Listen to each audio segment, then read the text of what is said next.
Welcome to my little book club. My name's Diana, and I can't wait to talk about books with you all. Hey guys, how's everybody doing today? We have sunshine and blue sky. I'm just going to go through my November wrap-up. I read mostly ebooks. 2 of them were ARCs, digital ARCs.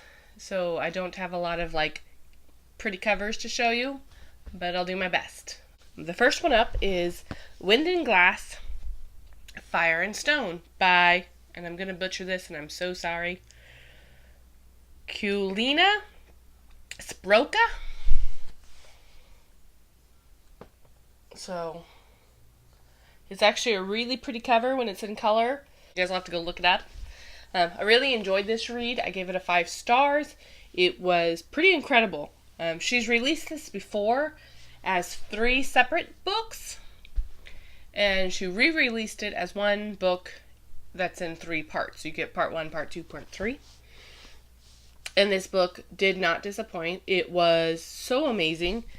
I was hooked from the beginning. It's about 800 pages, so it's a long read, but yet it goes really fast. You're never bored. There's so much stuff going on. It's just, I really just cannot describe how amazing this book is. It follows the main character, who is different from the rest of her peers. On the 2nd birthday of all of their peers, they are visited with sickness, and after they deal with this horrible night, they end up having an ability. They can help plants grow, they can communicate with animals, there's all these different abilities, and they develop one of them.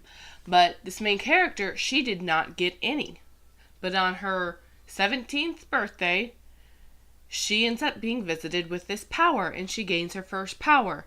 And the next night, it happens again, and she gains an additional power. And in the end, she has all 10 powers that are available.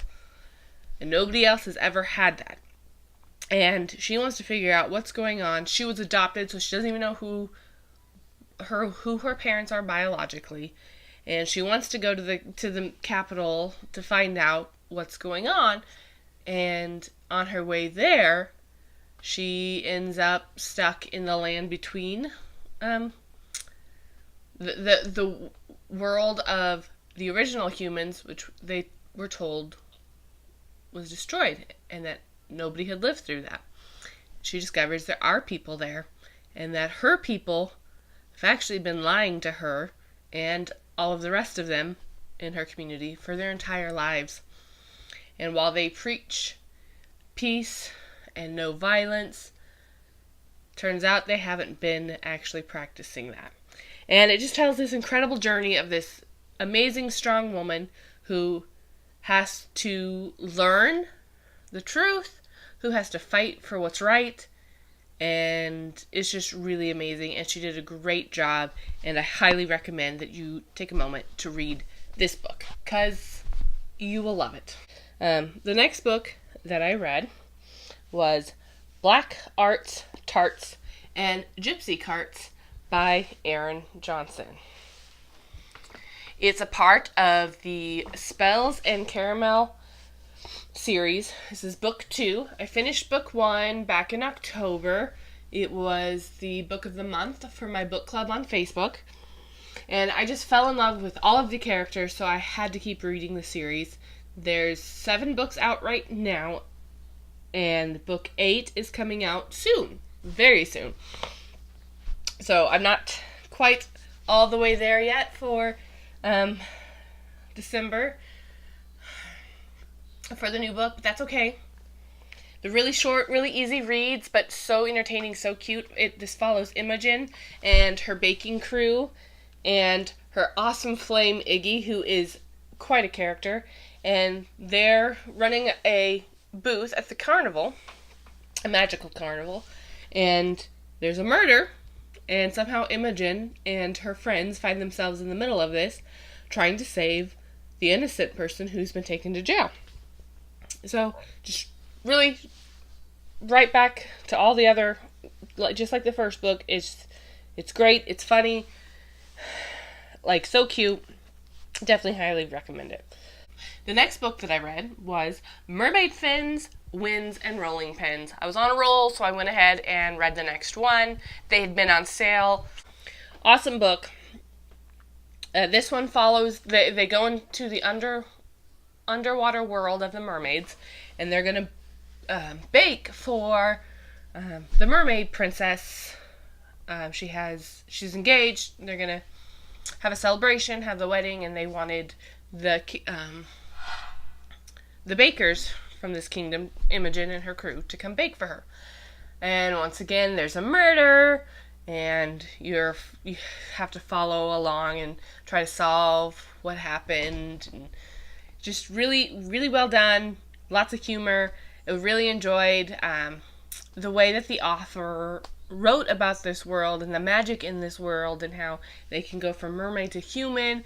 And it was just really, really interesting, really cute, really fun. I highly recommend the entire series to read. So when you get a chance, make sure you read it. The next book that I read was Brainwalker by Robin Mundell and Stephen Lacasse. No, that's a little bit better. Sorry. Not very good on that. But Brainwalker, I was approached by their Instagram page and asked if I would read the book and if I would review the book for them. So they sent me a free e-book version, and I read the book for them. It's a middle grade level, so it was really simple for me to read, really quick, really fast read, and I really enjoyed it. I was kind of surprised. I wasn't sure how I was going to feel. I'm not a huge sci-fi person, but I have enjoyed some. Ender Game, like I really loved Ender Game because even though it was sci-fi, there was a lot of other stuff happening and just really good story overall. And Brainwalker, really awesome. It follows this young boy who has lost his mother and he's living with his dad, and his dad has kind of changed. He's kind of always grumpy, never really wants to hang out. He's always busy at work, stressed out about work. And his son's trying to figure out what's going on because, you know, he's brilliant, but he's like failing at work and he just doesn't know what to do. He keeps wanting to help him. He has a science project to do and he wants to do it at his lab because he's got this particle accelerator he wants to mess with and talk about black holes. And he ends up getting in trouble at school and having to go to work with his dad because his dad has a meeting to go to and he has no other place to put his son during the meeting. And in this meeting, there's an accident, and the son ends up finding a loophole, a black hole, into his father's brain.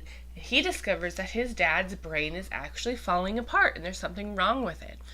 And now he needs to figure out how to save his dad's brain, and then how to get back to his world. So, it was really well done. I really enjoyed it. The emotional part of it, the growth of both characters, and then just the sci-fi part of it. Pretty cool how they walk around the brain. And so if you have a middle grade kid, I would highly recommend this book. It was very well done, very cute. Really was a fun read, and I would highly recommend it. The next book I read was the book of the month for my book club, and it was Grim Lovelies by Megan Shepherd. And this book, I have a full review on it. You can go check it out on my blog and check it out on, I have a video of it as well, so I will link those down below. I also had full reviews of the Spells and Caramel series books as well, so I will link those, as well as Brainwalker I had a full review on. I even had a full review on Wind and Glass and Fire and Stone. So I'll make sure I will link my blog and the videos as well. So Grim Lovelies, I gave this a 3.5 star review. I wish I could have given it more because at the end of the book it was super incredible, but the beginning was a bit slow, and had it not been the book of the month, it might have been slow enough for me to put down. None of it was bad. It was a little slow to get into. So I just wasn't loving it yet. So, but it got incredible, and by the end of the book I was excited, and I cannot wait for the next book in the series because I want to see what's going to happen to Anouk, the main character, who is a beastie. She used to be an animal that a witch turned into human, and then her witch dies, and she has 3 days to redo the spell so that she can stay human, or else she might turn into another beastie. And now there's the mystery to solve of who killed her witch, and just really very well done. It was just a little boring, but it was all information that made the end even better. So it was all good to have. It was just a little slow at first. Then I got to read An Improper Encounter by Erica Taylor. This is book 3 of the McAllister series. Erica Taylor is an amazing writer. I read her first 2 books, and I got to meet her when she came to the area for her first book. She signed, that's the second book. It might help if I show you the right one. She signed my book, and I got to meet her with some of my besties. Let me do it the right way. I got to meet her and get my book signed. So that's book 1, A Suitable Affair. Book 2 is The Perfect Duchess. And book 3 was An Improper Encounter. I contacted Erica Taylor, and she had some books that she sent to me for a giveaway. She signed them for me, and then I was able to use them as a giveaway since her new book is coming out tomorrow, December 4th. Awesome! So go get it. But it coincided, the giveaway coincided with that, so she sent me a book and a few other book goodies to do for my giveaway. And she also sent me a digital copy, advanced copy of her book. It was the PDF form, so I'd use it on my phone. But I read it so fast. I started it one day and finished it the next day. It was amazing. I know that I love books 1 and 2, but I forgot how much I love her writing. Her style of writing is amazing. The story just sucks you in, pulls you in, and there's humor and there's awe moments, and it's a historical romance. There's some steamy parts in it, but it's not too bad. So nobody will be getting embarrassed or anything. It wasn't too bad. The last book that I read was actually on audiobook, so I listened to it. I didn't read it. It was Voyager, book 3 of the Outlander series by Diana Gabaldon. Sorry, can't talk today. I only gave this a 3-star. Not necessarily because it's bad. I really enjoyed the book. I enjoyed book 3 a lot more than I enjoyed books 1 and 2. There was much more action. Didn't find myself zoning out quite as bit, but they're still just, it's a little wordy. I'm all for description. I love to be able to imagine the scene in my head. I think that's great, but it's just a little over the top with this series, just in general. Great books, but sometimes you took a little long to tell something that didn't need to be told that long, and I think I could have gotten a good picture in my mind without as much description. So, but still overall good. I really enjoyed this one a lot more than the other 2, so that's great. And I will be checking out the next books, but I may wait a little bit. I'm kind of into the Christmas books right now, so I want to get a lot of Christmas books read in December. So those are my November books that I read, and I will link my book blog that have more detailed reviews on all these books and some of the videos. If you look on my YouTube, you'll find more in-depth videos on a lot of the books as well. And I think that about covers it all. So thanks for listening. If you liked it, please give it a thumbs up. Tell me what you thought. Did you read any of these books? What did you think of them, or any of the books that I talked about, something that you might read? Let me know. And stay tuned, because I will be posting my December's TBR soon. I'm actually about to make it now. Just my daughter's at school. My son is zoned out in front of the tablet. He's been medicated up for his cough, so I'm kind of taking advantage of a little bit of downtime. So I will talk to you guys later. Have a great day. Bye.